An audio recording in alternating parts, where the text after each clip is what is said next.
մի օր մեղրին պայթելու է հենց Երևանի կենտրոնում։ Այս խոսքերի հեղինակը Վազգեն Սարգսյանն է, որը ասել է 1999 թվականին եւ այցելել էր Սյունիք։ Վազգեն Սարգսյանն այդ ժամանակ արդեն վարչապետ էր եւ մասնակցում էր բանակցություններին եւ ինքը արդեն հասկանում էր, թե ինչ պահանջներ կան տարբեր միջազգային խաղացողներից Հայաստանի հանդեպ եւ որն է իրենց հիմնական հետաքրքրությունը։ Հիմնական հետաքրքրությունը դա մեղրին էր, այլ ոչ թե Արցախը։ Հիմա մենք ունենք մի իշխանություն, որը խոսում է խաղաղության դարաշրջանի մասին, խոսում է իրական Հայաստանի մասին եւ այնպիսի տպավորությունն է, որ պատերազմի ու խաղաղության երկընտրանքը կախված է Հայաստանից եւ Հայաստանի հանրությունից, ինչպես մենք պես պահենք, աշխարհը մեզ նկատմամբ նման կերպ կվերաբերվի։ Սակայն կան կանոններ եւ օրինաչափություններ միջազգային քաղաքականության մեջ եւ այն իրավիճակը, որը այսօր մենք ունենք Հարավային Կովկասում, դա ունեցել է նման իրավիճակներ աշխարհի այլ մասերում։ Եւ կարեւոր է մենք քննարկենք, թե նման իրավիճակներ եղել են, թե չեն եղել, եւ այդ իրավիճակները ինչպես են լուծվել, որովհետեւ կանոնները եւ օրինաչափությունները նույնն են, ինչպես եթե դուք շախմատ եք խաղում, կարևոր չի թե աշխարհի որ մասում եք այդ շախմատը խաղում, այդ կանոնները եւ օրինաչափությունները նույնն են։ Այս առումով ես կարծում եմ, որ կա մի կոնկրետ դեպք, որը շատ նման է նրան, որը ստեղծվել է Հարավային Կովկասում։ Խոսքը գնում է Գերմանիայի մասին։ Գերմանիան մինչև առաջին համաշխարհային պատերազմը մեծ տարածք էր գրավում եւ Լեհաստանը ճուներ ելք դեպի Բալտիկ ծով։ Առաջին համաշխարհային պատերազմում պարտվելուց հետո, երբ որ Վերսալյան խաղաղության պայմանագիրը կնքվեց, Գերմանիան զրկվեց իր շատ տարածքներից, բայց ամենացավոտ հարցը այն էր, որ Լեհաստանին տրամադրեցին մի միջանցք, որը կոչվում էր Լեհական միջանցք, կամ Դանցիգի միջանցք, կամ Պոմերանյան միջանցք, 30-ից 90 կիլոմետր լայնությամբ, ամենանեղ տեղը 30 կիլոմետր էր։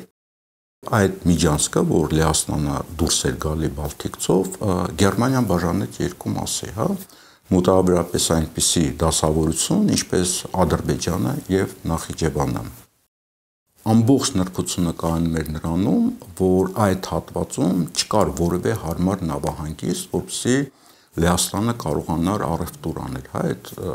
ծովի միջոցով, եւ հիմնական նավահանգիստը դա Դանցիգն էր, որը այսօր Լեհաստանում կոչվում է Գդանսկ։ Դանցիգի բնակչությունը մոտ 400,000 էր եւ 95%-ը գերմանացիներ էին։ 20-ական, 30-ական թվականներին խնդիր էր առաջացել, թե Գերմանիան այդ երկու հատվածների միջև մարդկանց եւ բեռների փոխադրությունը ինչպես պետք է լինի, իսկ Լեհաստանը ինչպես օգտագործի Դանցիգը նավահանգիստ, որը գերմանական քաղաք է։ Դանցիգի կարգավիճակը որոշում են անկախ ձևով սարքել եւ Դանցիգը կառավարվում է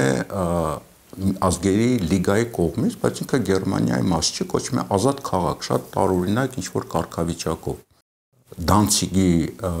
ուրեմն փոստային ծառայությունը, մաքսային ծառայությունը, նավահանգիստը, երկաթուղին կառավարում էր լեհերի կողմից։ Եվ 1939 թվականին լեհերը կարողացան նաև բնակության կազմը փոխվել։ Եթե առաջ 95% գերմանացիներ էին, 39 թվականին բնակության 40%-ը լեհեր էին։ Եթե չլիներ երկրորդ համաշխարհային պատերազմը կամ ավելի ուշ ելներ, հաջորդ փուլում Դանցիգը դառնում էր լեհական քաղաք։ Զուգահեռաբար մի գյուղ կար Գդինյա, այսինքն Գդանսկ եւ Գդինյա։ Գդինյայում նավահանգիստ են սարքում լեհերը, որպեսզի ինչ-որ առումով փոխարինեն նաեւ Դանցիգին։ Դանցիգում երբ որ Հիտլերը եկավ իշխանության, Դանցիգում նացիստական տրամադրությունները ուժեղացան եւ առհասարակ գերմանացիները իրենց նվաստացած էին զգում։ 30-ական թվականներին, երբ որ Հիտլերը եկավ իշխանության, ինքը պահանջեց անխոչնդոտ, այս բառը շատ կարևոր է, անխոչնդոտ միջանցք ունենալ, որտեղ բեռները եւ մարդիկ չկարողանան լեհական մաքսավորների եւ սահմանապահների հետ ինչ-որ շփվել։ Մոտավորապես նույն բանը, ինչ-որ պահանջում է Ալիևը եւ ասում է, որ այսպես կոչված Զանգեզուրի միջանցքով ազատորեն բեռներ եւ մարդիկ տեղափոխվեն եւ ոչ մի հայ սահմանապահ, մաքսավոր չկարողան նրանց ինչ-որ ձևի վերահսկել։ Արդյունքում 1939 թվականին Հիտլերը ուլտիմատումով է հանդես գալի եւ պահանջում է էքստերիտորիալ միջանցք Դանցիգի եւ Գերմանիայի միջեւ, մյուս կողմից Դանցիգը պետքա ճանաչվեր որպես Գերմանիայի մաս։ Լեհաստանը հրաժարվեց, ինչի հրաժարվեց, որովհետեւ ինքը հավատաց այն հավաստումներին, որ իրեն տվել էին Բրիտանիան եւ Ֆրանսիան եւ ասում են մենք ձեզ կպաշտպանենք։ Լեհաստանը հրաժարվեց, Գերմանիան հարձակվեց Լեհաստանի վրա եւ դա դարձավ երկրորդ համաշխարհային պատերազմի սկիզբը։ Շատ հետաքրքիր է, որ երբ որ Վերսալյան պայմանագիրն էր կնքվում Ֆրանսիայում առաջին համաշխարհային պատերազմից հետո, Ֆրանսիայի կողմից պայմանագիրը կնքում էր ֆելդմարշալ Ֆոշը, Ֆերդինանդ Ֆոշը, եւ երբ որ ինքը տեսավ այդ քարտեզը, որը ձևավորում էին առաջին համաշխարհային պատերազմից հետո, ինքը ասեց, սա պատերազմի ավարտ չի, սա ընդամենը 20 տարվա ընդմիջում է, մինչև մյուս պատերազմը սկսվել է եւ այդպես էլ եղավ։ Հարցը հետեւյալն է. եթե կա երկու Գերմանիա եւ երկու Գերմանիայի միջեւ կապ գոյություն չունի, եւ արանքում կա Լեհաստան, սա արդյոք պատերազմ կարող էր բերել, թե պատերազմ չէր բերելու։ Հենց Ֆոշը եւ ոչ միայն ինքը, նաեւ Բրիտանիայի եւ Ֆրանսիայի առաջատար պետական ղեկավարները եւ մտածողները հասկանում էին, որ այս քարտեզը բերելու է պատերազմի։ Երկրորդ համաշխարհային պատերազմից հետո այս հարցը լուծվեց, ինչպես լուծվեց։ Արևելյան Գերմանիա կամ Արևելյան Պրուսիա արդեն գոյություն չունի։ Արևելյան Պրուսիան բաժանվեց 3 մասի՝ սովետական միության միջև Կալինինգրադի մարզը այսօրվա, մի մասը տրվեց Լիտվային, նաև իր նավահանգստով, որը Մեմել էր կոչվում, հիմա Կլայպեդա է կոչվում,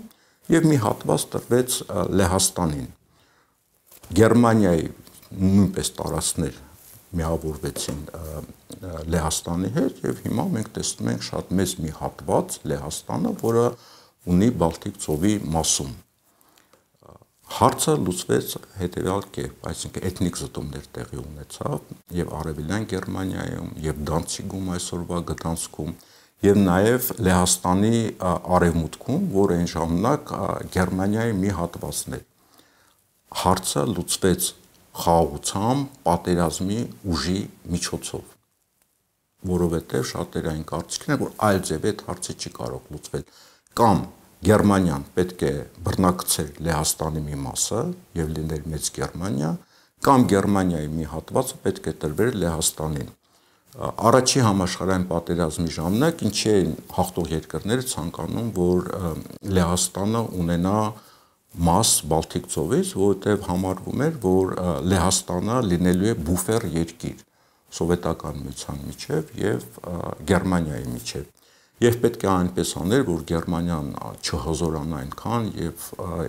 երկրորդ պատերազմը սկսվի եւ Լեհաստանին պետք է ուժեղացնել։ Միջ վերադառնելը հարավային Կովկաս եւ փորձել օրինաչափությունը գտնել, մենք եւս մի միջանցքի մասին խոսենք, որը այնքան էլ հայտնի չէ, դա կոչվում է Սուվարյան միջանցք, այսինքն ֆորմալ առումով միջանցք բառ գոյություն չունի, բայց փորձագետները եւ քաղաքագետները այդ միջանցք բառը օգտագործում են, դա վերաբերվում է մոտ ուղիղ գծով 65 կիլոմետրանոց մի տարածության Բելարուսիայից դեպի Կալինինգրադի մարզ։ Կալինինգրադը Ռուսաստանի մի հատվածն է այսօր, որը ունի Ռուսաստանի հետ սահման։ Մյուս կողմից այդ 65 կիլոմետրանոց հատվածը այն ցամաքային հատվածն է, որը միացնում է ՆԱՏՕ-ի անդամ Լեհաստանին, ՆԱՏՕ-ի անդամներ Մերձբալթյան երկրներին։ Այսինքն ապագայում ենթադրվում է, եթե Եվրոպայում սրվի իրավիճակը, իսկ process-ը դրան է գնում, ապա ապագայում հնարավոր է, որ այդ տարածքի համար լինի բախում, կամ Ռուսաստանը պետքա դուրս գա Կալինինգրադի մաս Բելարուսիայի միջև ցամաքային ճանապարհով, կամ Կալինինգրադը որոշների կարծիքով չպետք է լինի, որովհետև այդ էքսկլավները կամ պետքա վերանան, կամ պետքա էքսկլավ չդառնան։ Նմանատիպ մի մոտեցում կա նաև Մերձդեստրովյան հանրապետության մասին, Մոլդովայի կազմում, եւ դրա համար փորձագետները ասում են պետքա Ռուսաստանը գրավի Օդեսան եւ դուրս գա այդ Մերձդեստրովիա, որտեղ 400,000 բնակություն կա, կամ այդ տարածքի բնակության հարցը հասկանալի չէ, հա, այդ 400,000 բնակությունը ինչպես պետք է գոյատևի։ Հիմա Սյունիք մենք գանք, թուրքական եւ ադրբեջանական առաջատար փորձագետներ եւ քաղաքական գործիչներ, պետական գործիչներ հիանում են Աթաթուրքի խորաթափանցությամբ, որ ինքը հասկանում էր, որ ապագայում, երբ որ սովետական միությունը փլուզվի, ապա թուրքական աշխարհի հարց առաջանալու եւ այն ժամանակ նույնպես միջև Աթաթուրքը պանթուրքիստական գաղափարներ կային եւ այդ պանթուրքիստական տարածքը պետք է ստեղծվեր Հայաստանի վրայով եւ դրա համար Աթաթուրքը պահանջում էր սովետական միությունից, որպեսզի Նախիջևանը դառնա Ադրբեջանի մաս, Սյունիքը լինի Ադրբեջանի մաս, նաեւ Արցախը լինի Ադրբեջանի մաս եւ այդ միջանցք, հա, պայմանական ասած միջանցք լինի թուրքական աշխարհի միջև։ Արխիվները հիմա բացված են այն ժամանակվա նամակագրության, հիմնական այդ թեմայով զբաղվում են Օրժոնիկիդեն, Ստալինը եւ Լենինը, Աթաթուրքը եւ Թուրքիայի դեսպանը Ռուսաստանում, եւ այդ նամակագրությունից դուրս է գալի, որ Թուրքիան միջև Մոսկովյան եւ Կարսի պայմանագիրը կնքելը պահանջում էր, որպեսզի հայերին դուրս հանեն Սյունիքի հատվածից, խոսքը Գարեգին Նժդեհի մասին է, եւ երբ որ Ստալինը եւ Օրժոնիկիդեն այս հարցը քննարկում են, Օրժոնիկիդենն ասում է ձգձգի այս վիճակը, ասեք մենք հեսա կփորձում ենք հայերին դուրս հանել Սյունիքից, բայց հիմա չենք կարողանում ուժերը սահմանափակեն, պայմանագիրը կնքենք, հետո այդ հարցը կլուծենք, հետո այդ հարցը կմոռացվի։ Գարեգին Նժդեհը ֆունդամենտալ դեր է կատարել, որովհետև եթե ինքը չլներ այդ Սյունիքի պաշտպանությունը կարող է ոչ ոք չկարողանար ապահովել, բայց համենայն դեպս կար նաև աշխարհաքաղաքական խնդիր եւ կար աջակցություն սովետական Ռուսաստանի կողմից եւ պատահական չէր, որ Գարեգին Նժդեհը պատերազմից հետո երկրորդ համաշխարհային հանձնվեց սովետական կողմին, այլ ոչ թե գնաց արևմուտք, որի հնարավորություն ուներ եւ պատահական չէր, որ Նժդեհին չգնդակահարեցին, որտեղ բոլոր նրանց, ովքեր համագործակցում են նացիստական ռեժիմի հետ, այն էլ նման կարգավիճակով իրենք գնդակահարվում էին։ Բայց սա դնենք մի կողմ։ Հարավային Կովկասում ստեղծվել է մի իրավիճակ, որը շատ նման է այն իրավիճակին, որը կա Գերմանիայում եւ Լեհաստանում կամ Եվրոպայում, ասենք, միջև երկրորդ համաշխարհային պատերազմը։ Այսինքն այդ մի միջանցքի խնդրի պատճառով ըստ էության սկսվեց երկրորդ համաշխարհային պատերազմը կամ դա ամենակարևորագույն պատճառներից մեկն էր։ Հիմա երբ որ խոսքը գնում է այն մասին, որ արդյոք եկել է խաղաղության ժամանակաշրջանը եւ արդյոք հնարավոր է ինչ-որ զիջումների գնալով Ադրբեջանին գալ որոշակի մի իրավիճակի, որտեղ Սյունիքը մնա հայկական։ Համենայն դեպս այն հայտարարությունները, որ անում է Ադրբեջանի ղեկավարը, դա չի երևում եւ ինքը նույնպես հերթական անգամ նաեւ ՄԱԿ-ից հայտարարեց, որ պետք է գործի միջանցք։ Մենք պետք է հասկանանք, որ միջանցք ասելով հաջորդ փուլում խոսքը գնալու է վերահսկողության մասին, այսինքն Սյունիքը լինելու է Ադրբեջանի մաս թուրքական աշխարհի կարևորագույն հատվածը։ Եվ պատահական չի, որ Ադրբեջանը նաև այդ հարցը բարձրացնում է թուրքական երկրների կազմակերպության քննարկումների ժամանակ։ երբ որ խոսում է խաղաղության ժամանակաշրջանի մասին, հարց է առաջանում. ինչի միջև Վաշինգտոն գնալը եւ այդ փաստաթղթի ստորագրելը զորքերի կուտակումներ էր Նախիջևանի կողմից եւ Ադրբեջանի կողմից Սյունիքի հատվածներում եւ ինչի զիջումները չէին բերում խաղաղության եւ Իրանն էր իր դերը կատարում, զորքեր էր մոտեցնում Սյունիքի սահմանին եւ Միացյալ Նահանգների պետքարտուղար ասում էր, որ Հայաստանը ագրեսիայի տակ է գտնվում եւ Վաշինգտոնում ինչ-որ թուղթ ստորագրելուց հետո ասաց, որ կարծես թե պատերազմ չի լինելու կամ ճակերտներում կարելի է հասկանալ հետաձգվելու է։ Շատ հետաքրքիր մի նմանություն էլ կա 39 թվականի հետ, երբ որ Ֆրանսիան եւ Բրիտանիան հավաստիացնում են Լեհաստանին, որ մենք ձեզ կպաշտպանենք, սակայն իրենք չունեն այդ հնարավորությունները եւ նույն Միացյալ Նահանգները իրենք պետպաշտոնյաները եւ առաջատար վերլուծական կենտրոնների ղեկավարները ասում են այո, եթե հանգարց պատերազմ սկսի Հարավային Կովկասում, Միացյալ Նահանգները չունի այդ հնարավորությունները, որպեսզի միջամտի։ Շատ կարևոր է նաեւ մտածողությունը հասկանալ, Թրամփը Ալիևին կոչում է հզոր ղեկավար, ինչի համար է Ալիևը հզոր ղեկավար, որտեղ նա պատերազմի միջոցով կարողացավ պարտադրել խաղաղություն եւ պարտադրել իր պայմաններում։ Իսկ Ալիևի պայմանները մենք տեսնում ենք որոնք են։ Այս ամենի ասացի ֆոնի վրա ես ուզում եմ նաեւ խոսել մի քանի տարածված տեսակետների մասին, որոնք գոյություն ունեն Հայաստանում։ Մի տեսակետը այն է, որ Ղարաբաղյան շարժումը 1988 թվականին սկսել է սովետական միության հատուկ ծառայությունը ԿԿԲ-ն ինչ-որ խնդիրներ լուծելու համար։ Չի բացառվում, որ լինեն տարբեր ուժեր, որոնք փորձեն իրենց նպատակների համար օգտագործել ազգամիջյան կոնֆլիկտները։ Այլ հարց է, թե արդյոք օբյեկտիվ է այդ կոնֆլիկտը, թե չէ։ Ինչպես Վերսալյան համաձայնագրից հետո Ֆերդինանդ Ֆոշը ասում էր, որ պատերազմը ընդամենը հետաձգվել է 20 տարով, ապա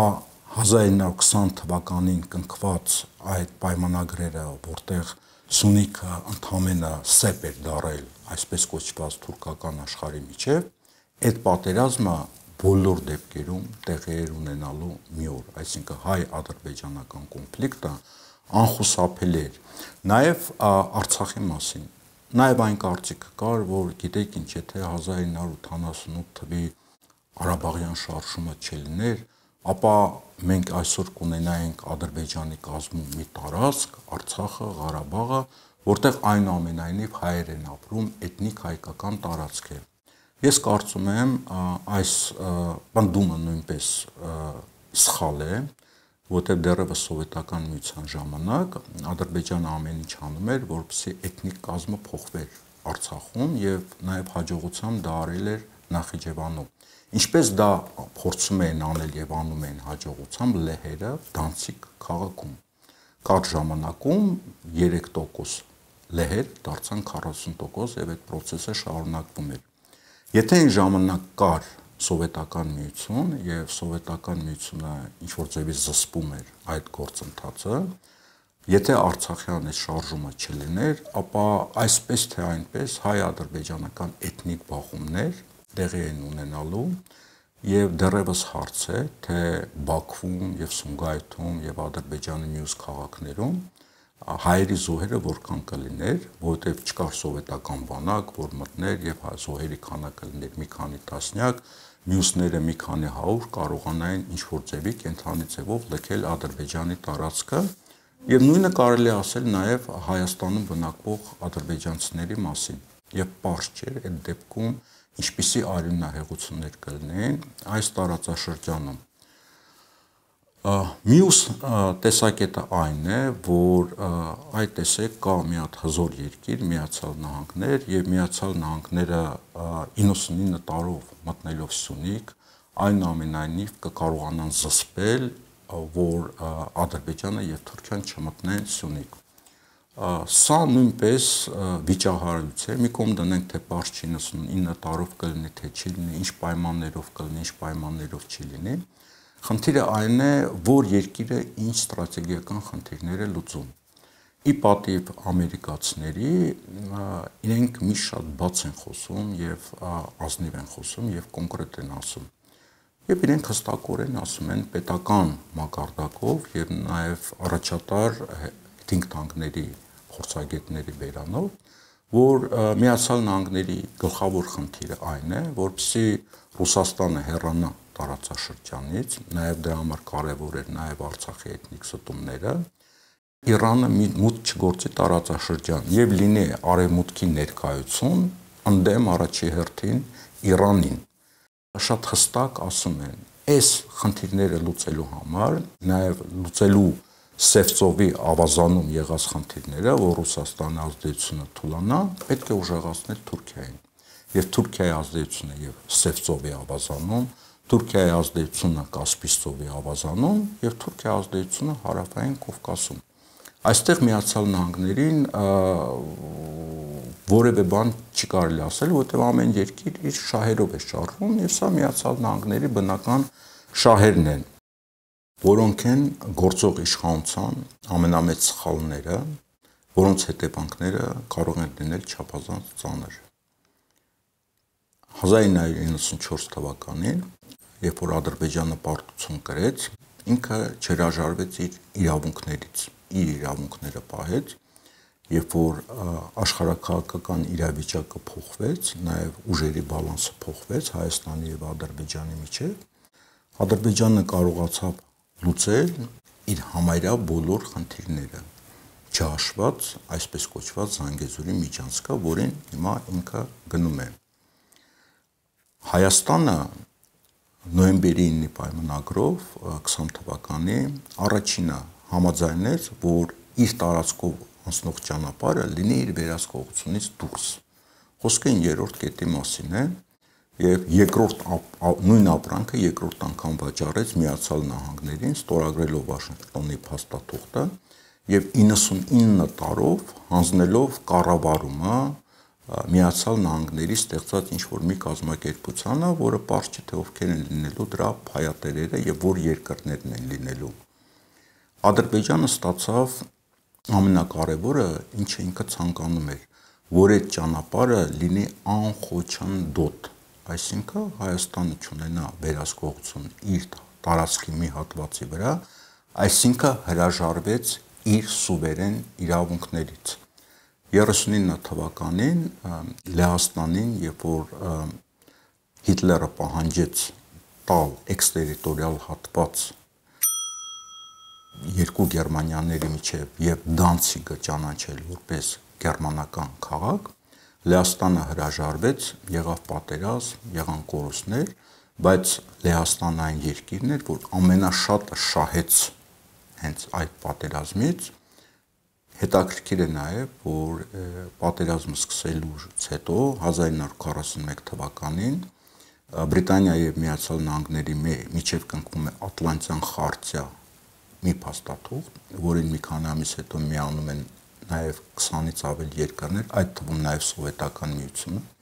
եւ այդ փաստաթղթով 41 թվականին կնքված որոշում են, թե պատերազմից հետո, երբ որ հաղթելու են Գերմանիային, ապագա աշխարհակարգի կանոնները ինչպիսին են լինելու։ Հիմա այսօր Հայաստանում մի իշխանություն է, որը հրաժարվում է իր իրավունքներից եւ երբ որ այս կոնֆլիկտը Արևմուտքի եւ Ռուսաստանի միջեւ Միացյալ Նահանգների եւ Չինաստանի միջեւ այս խնդիրները մի օր կլուծվեն, կնստեն սեղանի շուրջը, կկնքեն համաձայնագրեր, կհաստատեն նոր աշխարհակարգի նոր կանոնները, կգծեն նոր սահմաններ եւ նոր ազդեցության գոտիներ եւ այդ ժամանակ շատ կարեւոր է լինելու թե որ երկիր իրեն ինչպես է պահել, ինչպես է հասկացել, թե ինչ զարգացումներ են գնում աշխարհում եւ իրեն դրսեւորել է որպես հասուն քաղաքական միավոր, չնայած բազմաթիվ դժվարություններին եւ չի հրաժարվել իր իրավունքներից։